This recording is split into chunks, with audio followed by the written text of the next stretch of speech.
Elizabeth Holmes dropped out of Stanford at 19 to build a company that would change medicine forever.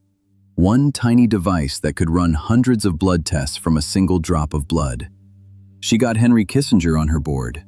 The company was valued at $9 billion. There was just one problem.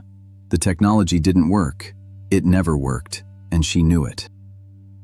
Elizabeth Holmes curated her public image with total precision. The unblinking stare and signature black turtleneck were deliberate choices intended to evoke the persona of Steve Jobs. Her empire rested on a specific medical promise. Instead of drawing large tubes of blood from a patient's vein, she claimed her technology could run hundreds of complex diagnostics using a single pinprick from a finger.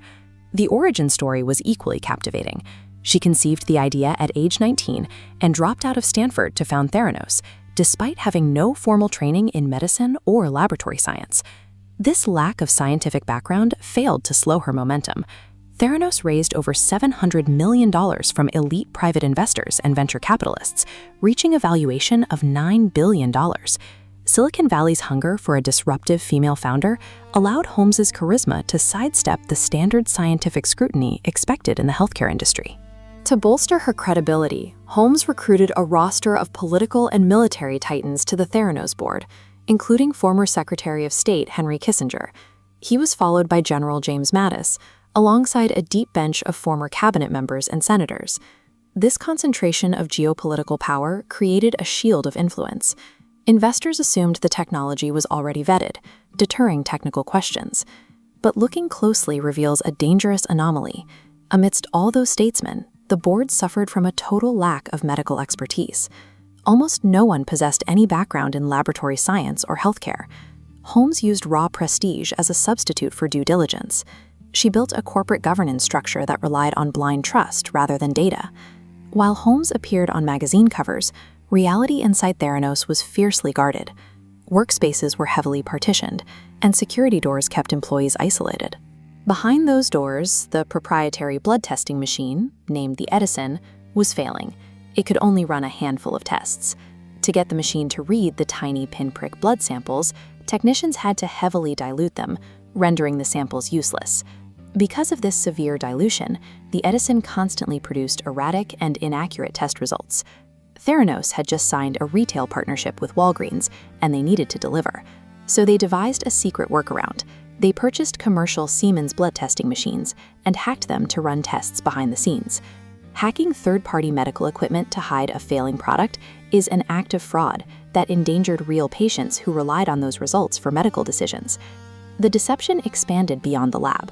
Holmes forged the logos of pharmaceutical giants like Pfizer onto validation reports and fabricated claims that the military was using Theranos devices on the battlefield. The company even constructed a fake, non-functional laboratory. Its only purpose was to trick Vice President Joe Biden during a facility tour. To keep the lie contained, Holmes and Chief Operating Officer Sunny Balwani used paranoia, intimidation, and aggressive non-disclosure agreements to silence anyone who questioned the process. Two young employees, Tyler Schultz and Erica Chung, discovered that patients were receiving false medical diagnoses. When Schultz and Chung attempted to report the faulty technology internal relationships, they stepped forward as anonymous sources for Wall Street Journal reporter John Kerry Rue. Theranos fought back. They deployed their legal team to threaten the whistleblowers and attempted to kill the story before it could be published. They failed. In October 2015, Kerry Rue published an exposé that revealed the reality of the Edison technology to the public for the first time. While the board and regulators failed to catch the deception, investigative journalism and internal whistleblowers bypassed those blind spots to expose the fraud. The regulatory fallout was swift. Federal agencies raided the laboratories, determined the practices posed immediate jeopardy to patient health, and forced Theranos to void 2 years' worth of blood tests. Walgreens immediately severed its partnership, taking the $9 billion valuation down to zero. The collapse culminated in federal indictments for wire fraud against Holmes and Balwani. Elizabeth Holmes proved that the Silicon Valley logic of shipping buggy code results in a deadly criminal illusion when applied to human health. Elizabeth Holmes is in prison now, but for over a decade she lied to everyone: investors, patients, journalists. And the scariest that the smart people wanted to believe her badly enough that they never asked the obvious questions. Subscribe for more.